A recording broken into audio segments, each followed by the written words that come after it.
Amém, glória a Deus, boa noite, graça e paz.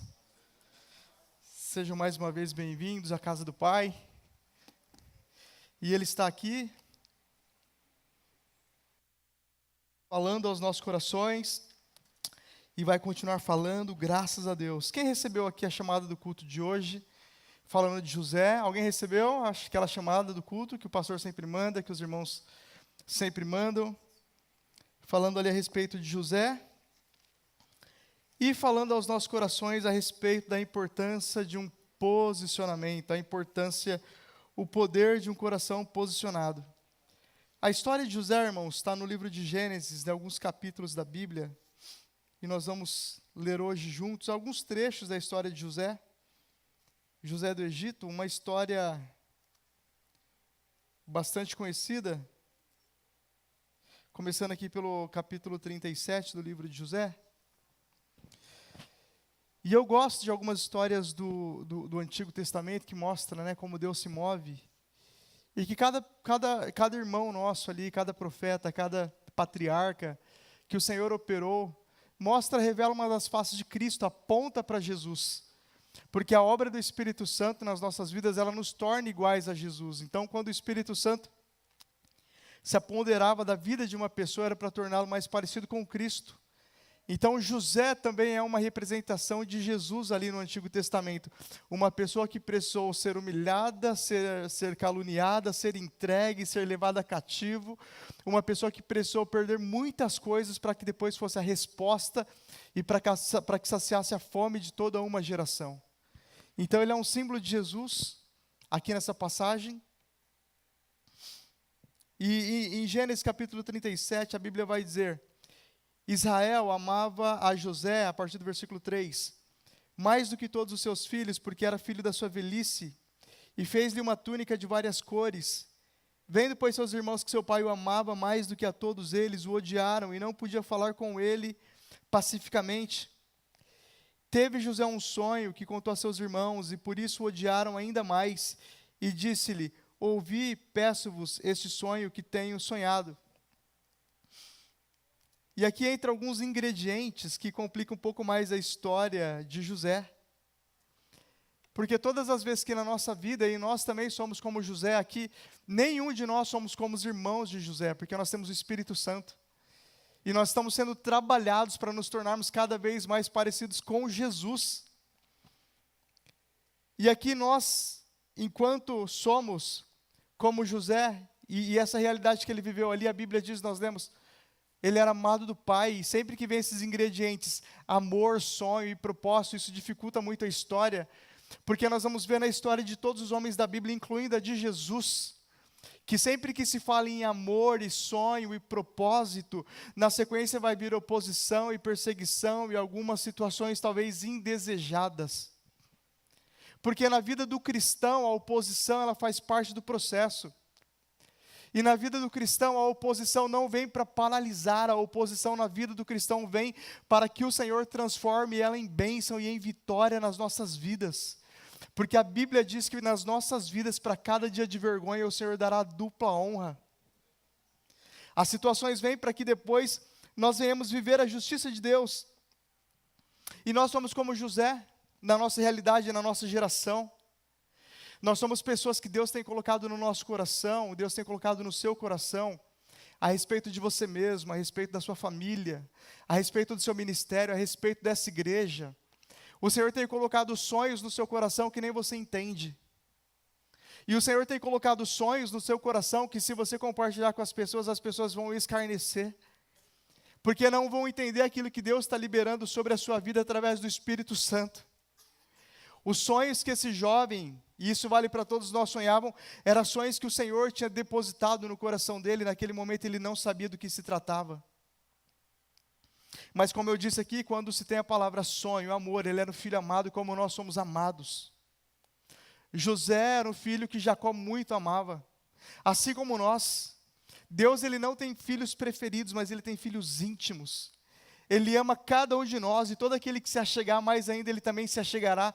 A Bíblia diz, achega-te a mim, e eu também me achegarei a ti.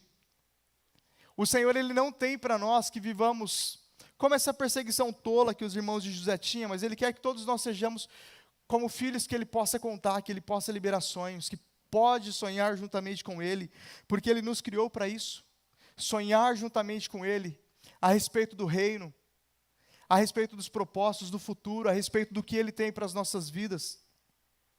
E ele tem depositado isso no nosso coração. Mas continuando aqui a história de José, no versículo 19, vou pular para o versículo 19, e os irmãos dele ali, a gente conhece a história, e os irmãos dele disseram um ao outro: lá vem o sonhador mor, vinde pois agora, e matemo-lo e lancemos numa destas covas, e diremos, uma fera o comeu, e veremos o que será dos seus sonhos. O problema dos irmãos de José não era unicamente com ele, o problema dos irmãos de José era o sonho que o Senhor estava depositando sobre o coração dele. E quando eu estou falando de sonhos, eu estou falando da obra que o Senhor quer operar nas nossas vidas e através das nossas vidas aqui nesta geração, aqui nesta era, aqui nessa dispensação, através do Espírito Santo. Porque aquilo que o Senhor tem gerado nos nossos corações vai vir por intermédio do Espírito Santo. A cura que nós temos orado e sonhado, o avivamento que nós temos orado e sonhado, o plano de salvação de Deus que nós temos orado e sonhado. Eu estava ali no momento do louvor orando para que o Senhor fizesse da nossa igreja, como algumas igrejas que nós vemos por aí que foram relevantes e mudaram, tiveram o poder e a capacidade pelo Espírito Santo de mudar a sociedade. A Bíblia diz em Atos capítulo 19, que quando Paulo chega na cidade de Éfeso e começa a batizar as pessoas com o Espírito Santo, a cidade passa por uma revolução cultural, econômica e social. Os alicerces da cidade se abalam. Aquilo que eles faziam, eles passaram a não fazer mais. Existia uma Éfeso antes do Espírito Santo e uma Éfeso depois do Espírito Santo. A Bíblia diz que os religiosos de Éfeso, os místicos de Éfeso, vinham aos pés dos apóstolos, aos pés de Paulo, e jogavam seus livros de religião, de mandinga, de tudo isso aí, jogavam seus ídolos.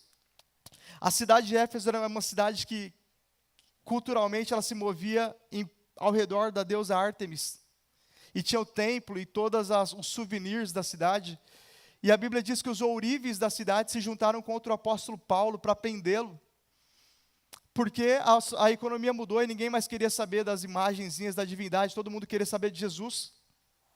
Os sonhos que o Senhor tem depositado no seu coração é de que vai haver uma família, a sua família, antes e depois do Espírito Santo.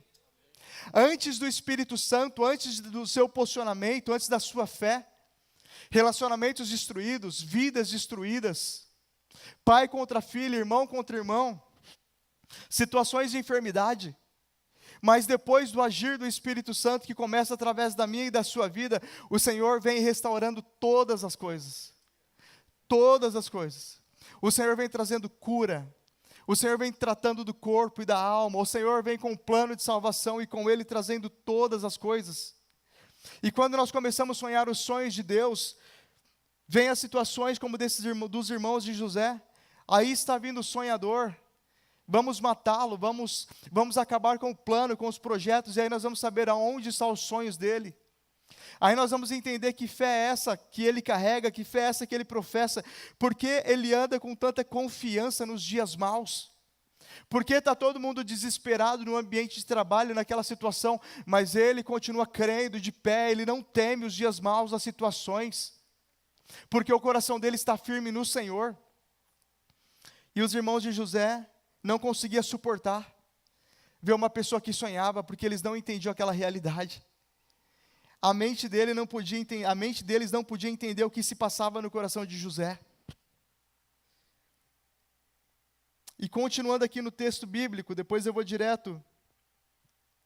A gente conhece a história, a gente sabe que os irmãos de José colocaram ele numa cisterna, num buraco para prendê-lo. Queriam primeiro matá-lo, para acabar de vez com a história dele.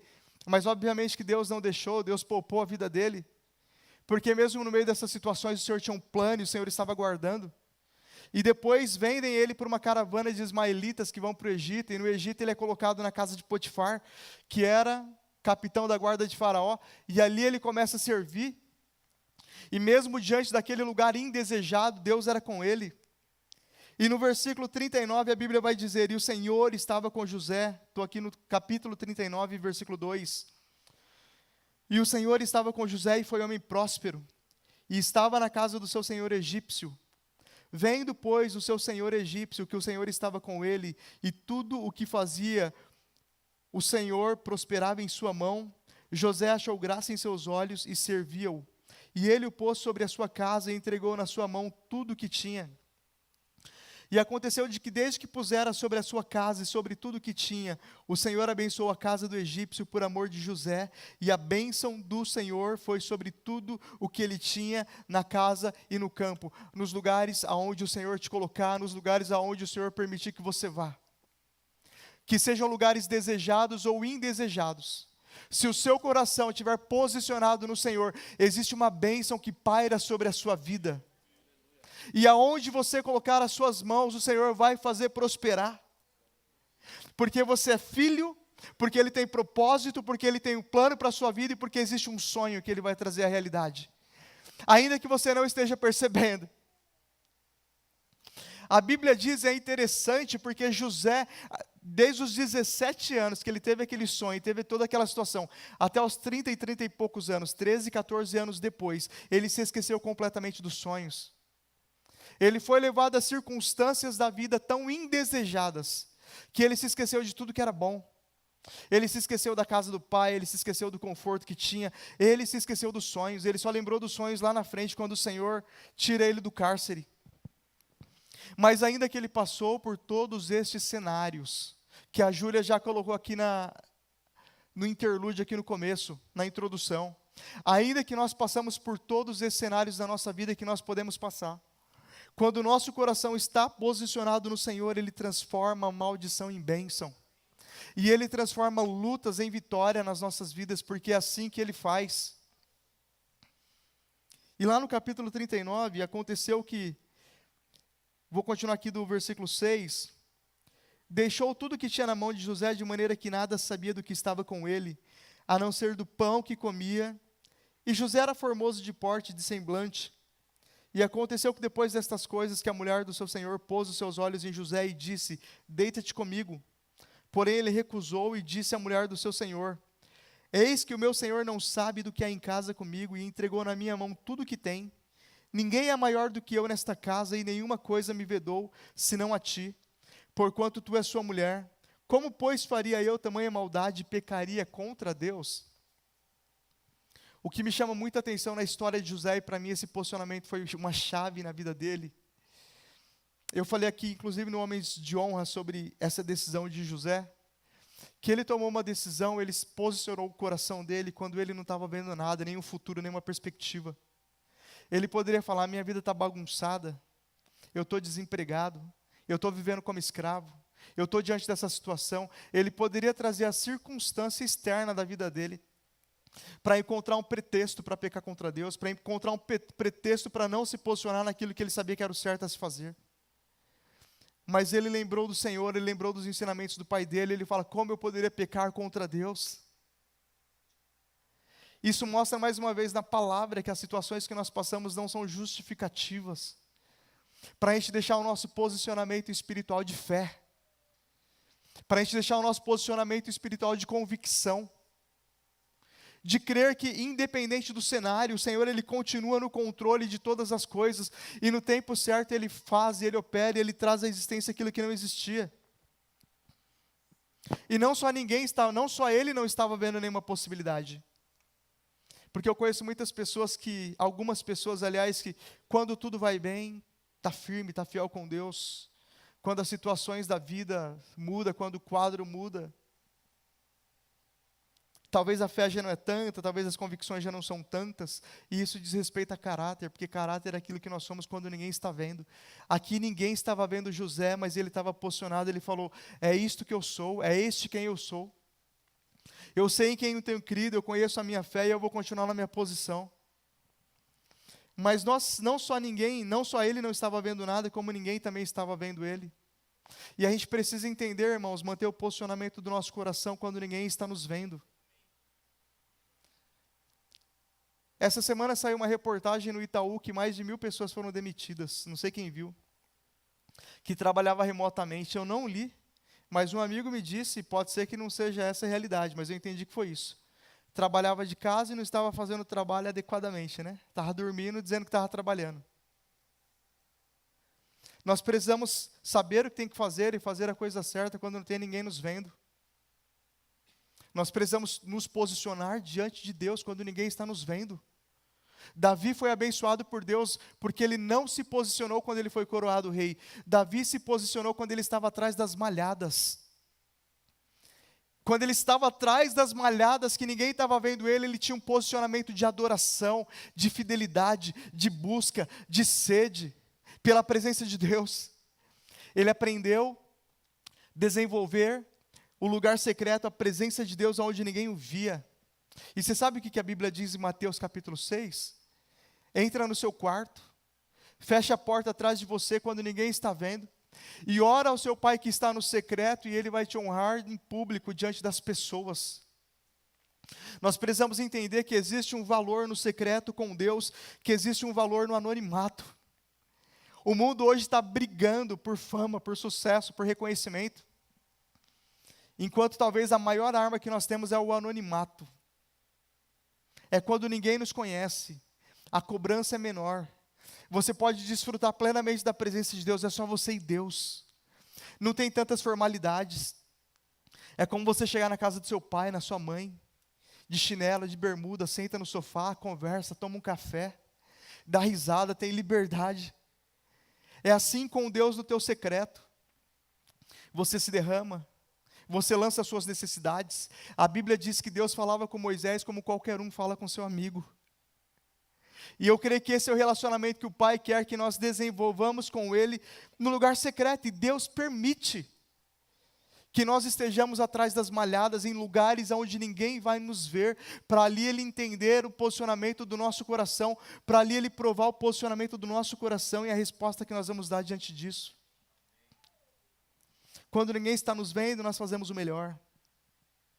Quando o nosso nome não vai ser citado, ainda assim nós fazemos aquilo que tem que ser feito.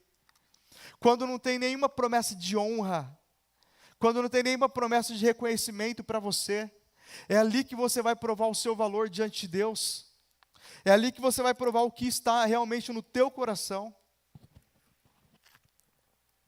Não é para Deus te conhecer, porque Deus te conhece. É para vir a consciência, quem nós somos de verdade, e o Senhor nos dá a oportunidade de mudar. Porque é ali que as nossas raivas, que os nossos ressentimentos vêm à flora, vêm à tona. E ali é onde nós ganhamos consciência de tudo isso. E o Senhor nos permite que, através da consciência, nós venhamos a tomar uma posição diferente. E nos posicionar à luz da palavra. Se eu não prego no púlpito, eu não preciso orar. Eu não preciso ler a Bíblia. Se eu não sou líder, eu não preciso estar comprometido com os trabalhos, com as situações, com o jejum. Mas a gente precisa entender que é justamente o contrário. O Senhor nos deixa e nos dá esse tempo onde ninguém nos vê, para ali nos preparar e nos forjar. E forjar justamente o nosso caráter. E isso faz parte do processo, e quem passa pelo processo de trás das malhadas, quem passa pelo processo do secreto, são as pessoas que o Senhor vai honrar diante dos homens, como Ele fez com José e como Ele quer fazer com você. Existem sonhos que o Senhor tem liberado sobre o teu coração, que é para vir à tona, mas já foi liberado aqui. Nós precisamos estar preparados para suportar a bênção de Deus na nossa vida, que vai ser abundante. Nós precisamos estar robustecidos. E essa foi a situação de José. Ele foi testado ali onde ninguém estava vendo. Mas naquele dia, naquele momento, ele posicionou o seu coração. Existe um poder quando nós posicionamos o nosso coração. O poder de Deus, ele se manifesta quando você posiciona o seu coração em qualquer área da sua vida. Quando você fala, eu creio que o Senhor vai mudar a minha história e eu vou perseverar, eu creio na minha cura, eu creio na libertação da minha família, eu creio na restauração do meu casamento, eu creio que o Senhor vai mudar o quadro A, quadro B, eu creio no plano de salvação de Deus para a minha casa, através da palavra do Senhor. Existe um poder sobrenatural que é liberado, porque o posicionamento do coração indica fé. O posicionamento do nosso coração indica fé. Em Daniel capítulo 3, a Bíblia diz que tinham 3 jovens, que diante da ameaça do rei de Nabucodonosor, eles não se prostraram, eles posicionaram o coração dele em não se contaminar e posicionaram o coração dele em não se curvar diante do mundo. Misael, Ananias e Azarias. E eles falaram, ainda que Deus não nos livre da fornalha, nós não nos prostraremos. Eles posicionaram o coração deles, eles creram. Da mesma forma, o centurião romano, centurião de Cafarnaum, em Lucas 7, ele creu que se Jesus enviasse uma palavra, a história do criado dele seria mudada. E ele falou, Senhor, o Senhor nem precisa ir na minha casa, porque eu creio. Me envia uma palavra, Jesus, e eu paro de te incomodar. Me dá uma palavra, porque se o Senhor liberar uma palavra, o Senhor vai mudar a minha situação.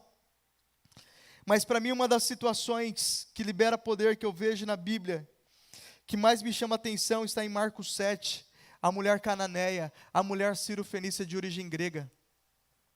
A gente conhece a história que está lá em Marcos 7. A filha dessa mulher estava atormentada por espíritos. Eu não sei o passado dessa mulher, mas pela cultura, muito provavelmente ela havia consagrado sua filha para alguma situação ali, para alguma entidade, independente disso. Quando ela ouviu falar de Jesus, ela foi procurar aquele que tinha solução para o problema dela.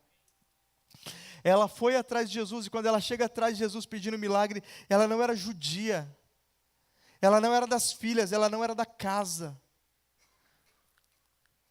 Mas ela creu que Jesus tinha um milagre para ela, e Jesus ali naquela situação, ele também provou o coração dela da mesma forma.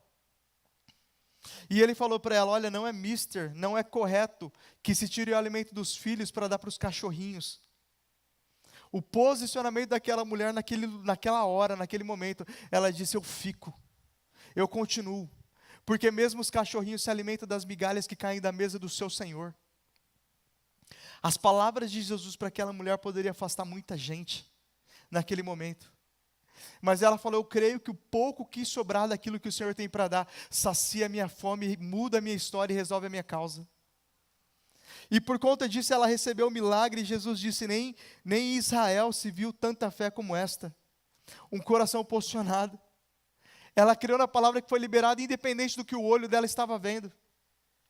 Independente se a situação, se a circunstância não era propícia para ela. Primeiro que ela era uma mulher, já não era muito bom ela se aproximar de homens para conversar. Segundo que ela não era judia, existia um preconceito absurdo ali com pessoas de outras religiões e de outras etnias naquele momento. Ainda assim ela creu, e porque ela creu, ela recebeu a bênção e a vitória dela.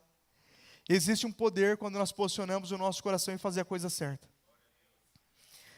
Não necessariamente você vai ver a resposta de imediato. Porque quando José falou para a esposa de Potifar que ele não pecaria contra Deus e contra o Senhor dele, a situação se agravou. Ele foi provado um pouquinho mais, a situação se edificou um pouquinho mais.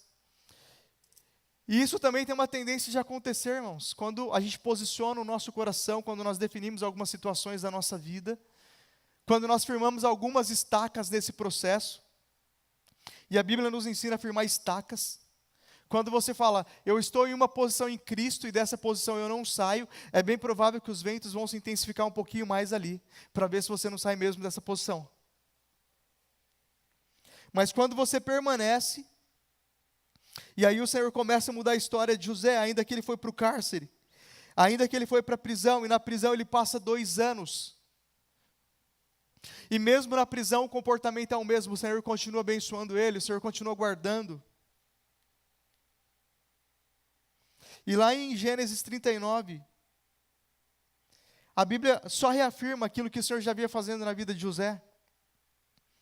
E diz no versículo 21, o Senhor, porém, estava com José e estendeu sobre ele a sua benignidade. Deu-lhe graça aos olhos do carcereiro Mor, e o carcereiro Mor entregou na mão de José todos os presos que estavam na casa do cárcere. E ele ordenava tudo o que se fazia ali, e o carcereiro Mor não teve cuidado de nenhuma coisa que estava na mão dele, porquanto o Senhor estava com ele, e tudo o que fazia, o Senhor prosperava. Quando ele estava na casa do pai dele, ele estava posicionado. Quando ele estava na casa de Potifar, ele estava posicionado. Quando ele estava na prisão, ele estava posicionado. Quando ele estava como escravo, ele estava posicionado. Quando ele estava como preso, prisioneiro, Ele estava posicionado. Eu vou trazer para os dias de hoje. Quando ele estava abençoado, ele estava posicionado, mas quando ele estava desempregado, ele também era o mesmo.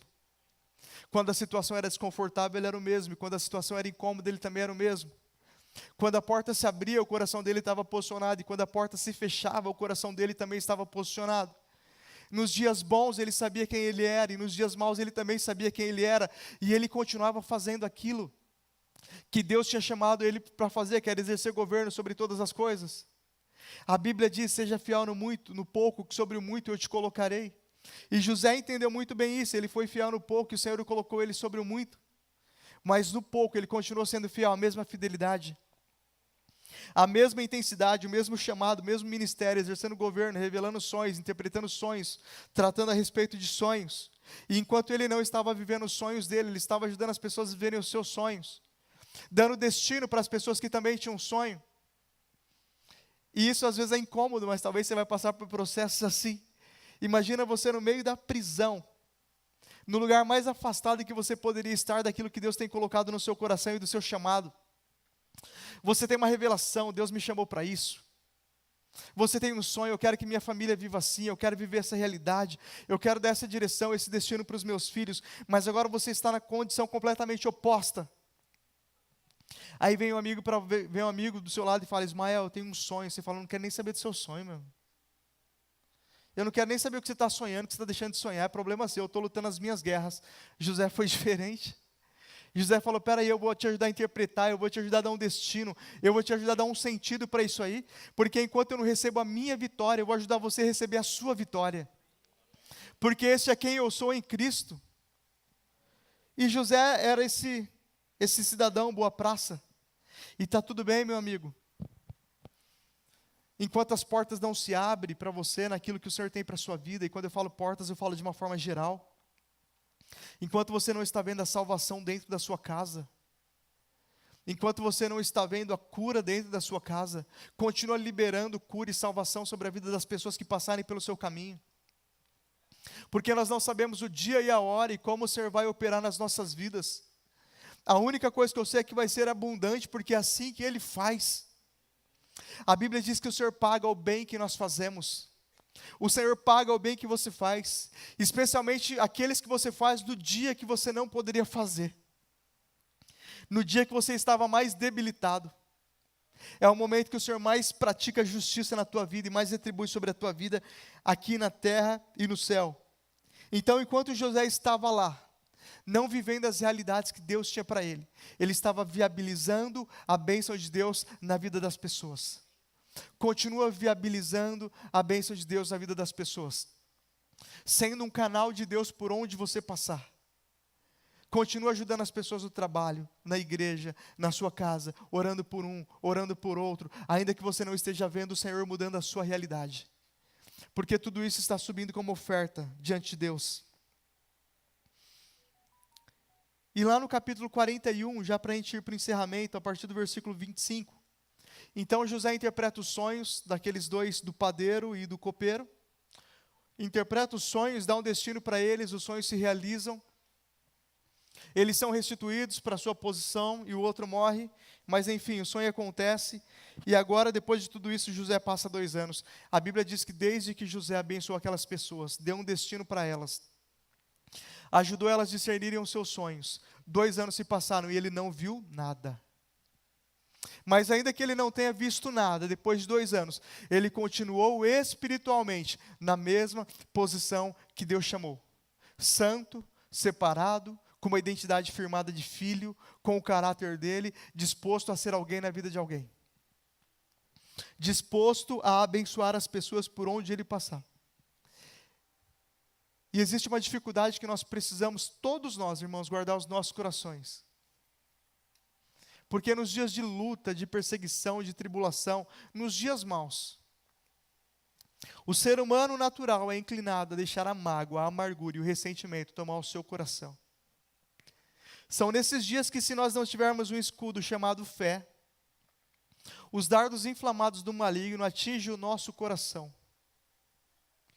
E é aí que nós começamos a ver as coisas de uma forma distorcida da realidade do céu para as nossas vidas. E é aí que nós começamos a deixar o inimigo tomar as mentes e os corações. A partir do momento que nós não exercitamos nesses dias a nossa fé, dias naturais que todos nós passamos. E no capítulo 41, já para a gente encerrar, então disse José a Faraó. José então interpreta o sonho de Faraó, ele é chamado quando o Faraó tem um sonho. José interpreta aquele sonho de Faraó, então disse José a Faraó, o sonho de Faraó é um só, o que Deus há de fazer mostrou a Faraó. As 7 vacas formosas são 7 anos, e as 7 espigas formosas também são 7 anos, o sonho é um só. As 7 vacas feias à vista e magras, que subiam depois delas são 7 anos, e as 7 espigas miúdas e queimadas do vento oriental serão 7 anos de fome. Esta é a palavra que tenho dito a Faraó, o que Deus há de fazer mostrou a Faraó, e eis que vem 7 anos, e haverá uma grande fartura em toda a terra do Egito, e depois deles levantar-se-ão 7 anos de fome, e toda aquela fartura será esquecida na terra do Egito. A fome consumirá a terra, e não será conhecida a abundância da terra, por causa daquela fome que haverá depois, porquanto será gravíssima, e que o Senhor foi repetido 2 vezes a Faraó, e o sonho foi repetido 2 vezes a Faraó, é porque esta coisa é determinada por Deus, e Deus se apressa em fazê-la. Portanto, Faraó, previna-se agora de um homem entendido e sábio, e o ponha sobre a terra do Egito.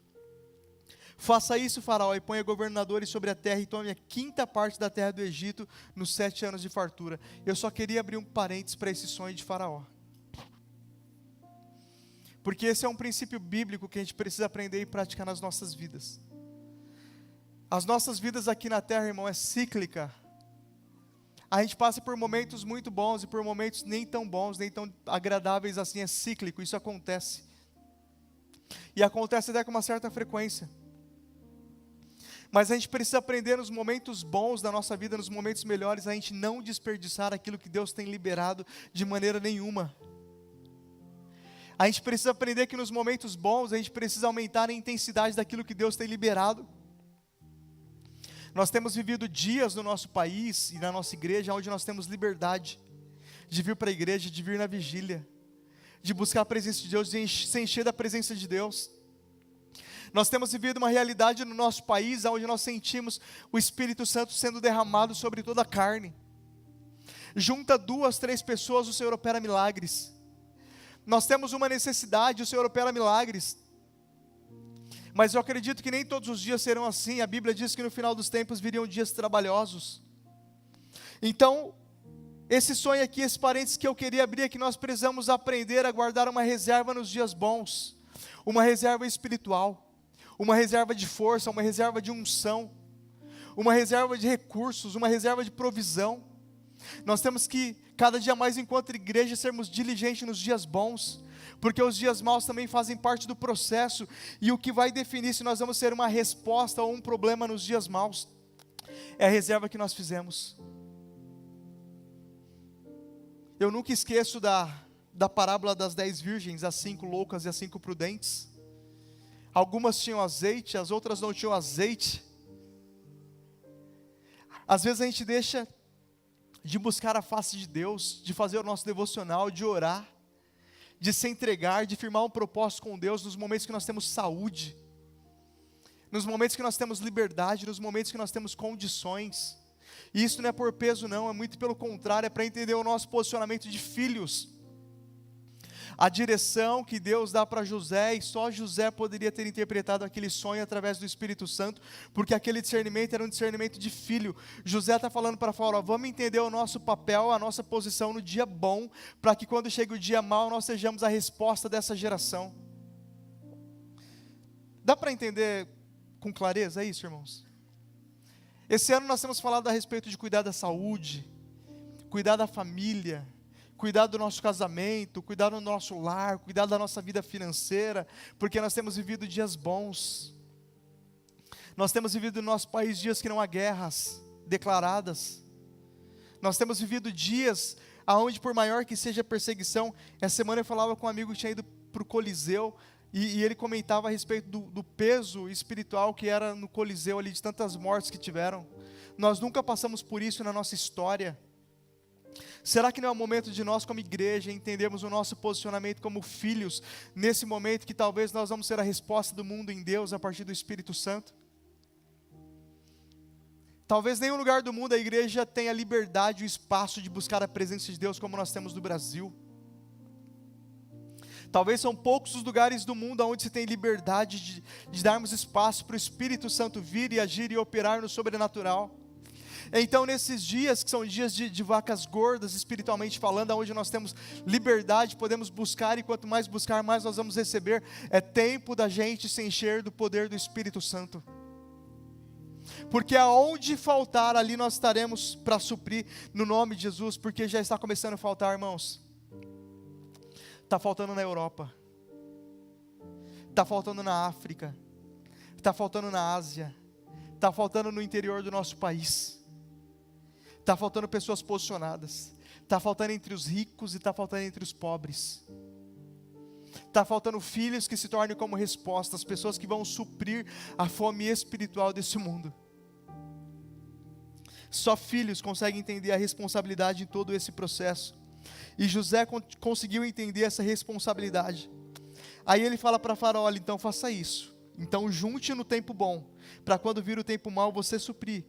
E ajuntem toda a comida, está lá no versículo 35. Destes bons anos que vêm, amontoem o trigo debaixo da mão de Faraó, para mantimento nas cidades, e o guardem. Assim será o mantimento para provimento da terra, para os 7 anos de fome que haverá na terra do Egito, para que a terra não pereça de fome. Junte para a sua família, junte azeite, junte unção, junte presença de Deus, junte fortalecimento espiritual. A Bíblia diz em Efésios: se reveste de toda a armadura de Deus, para que vindo os dias maus e tendo passado por tudo isso estás firme. Efésios capítulo 6, versículo 13, se não me falha a memória. Se reveste de toda a armadura de Deus, para que vendo os dias maus, tendo passado por tudo isso, permaneceis firme. Essa foi a recomendação que José, como filho, deu para Faraó. E lá no versículo 37, esta palavra foi boa aos olhos de Faraó e aos olhos de todos os seus servos. E disse Faraó aos seus servos: acharíamos um homem como este, a quem age o Espírito de Deus? Faraó discerniu que essa resposta era uma resposta sobrenatural. Faraó discerniu aquilo que os irmãos de José, que foram criados com ele, não tinham entendido, que o Espírito Santo estava na vida dele. Os irmãos dele não entenderam, o pai dele não entendeu, Potifar não entendeu, o carcereiro não entendeu, estava se aproveitando da bênção, mas não tinha entendido. Mas Faraó entendeu que o Espírito Santo estava sobre a vida dele. E Faraó falou: é de pessoas como esta que a gente precisa, de pessoas posicionadas. O mundo pode escarnecer, o mundo pode zombar e até desprezar a obra do Pai na sua vida e o Espírito Santo que você carrega e os frutos do Espírito que estão na sua vida. Mas na hora da necessidade, são pessoas posicionadas que o mundo vai buscar. Na hora da necessidade, são pessoas posicionadas que Deus vai usar como resposta. Aonde você estiver. E disse Faraó aos seus servos: acharíamos um homem como este em quem haja o Espírito de Deus? Depois disse Faraó a José: pois que Deus te fez saber tudo isto, ninguém é tão entendido e sábio como tu. Tu estarás sobre a minha casa, por tua boca se governará todo o meu povo. Somente no trono eu serei maior do que tu. E disse mais Faraó a José: vês aqui, te tenho posto sobre toda a terra do Egito. E tirou Faraó o anel da sua mão e o pôs na mão de José, e o fez vestir de roupas de linho fino. Pôs um colar de ouro no seu pescoço e o fez subir no segundo carro que tinha, e clamavam diante dele: ajoelhai. Assim pôs sobre toda a terra do Egito. E disse Faraó a José: eu sou Faraó, porém sem ti ninguém levantará a sua mão ou o seu pé em toda a terra do Egito. A bênção de Deus não foi liberada na vida de José quando ele estava diante de Faraó. A bênção de Deus foi liberada na vida de José quando ele estava lá na casa de Potifar e ele posicionou o coração dele não pecar contra o Senhor. Naquele momento o Senhor determinou a vitória dele. O resto era só uma questão de dias. Quando você decide, quando eu decido posicionar os nossos corações em Deus, a despeito de qualquer situação, a bênção é liberada sobre as nossas vidas. Entre o dia que Deus libera e até a bênção chegar, tem um passo, tem um processo, tem um caminho, tem uma construção. Nós vamos ver o Senhor construindo a obra e o propósito dele nas nossas vidas. Mas a partir do momento que você libera, pode contar, porque Deus já marcou o dia e a hora para liberar sobre a sua vida. Aquilo que você tem colocado diante de Deus, que na sua realidade nem você consegue acreditar, mas que existe uma chama queimando dentro de você, continua porque vai dar certo. Continua porque Deus vai fazer. Continua porque Deus vai operar, é promessa dele para a sua vida. O que nós precisamos manter é o nosso coração posicionado sobre essa realidade: fé, fé, fé. Eu creio, eu continuo, eu persevero. Mas passou 1 ano, mas passou 2 anos, passaram alguns meses.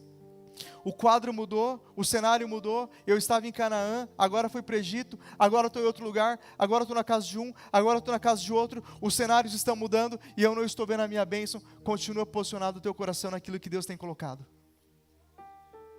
Amém? E eu queria nesta noite queria convidar os irmãos do louvor para a gente orar sobre esta palavra, sobre esta realidade.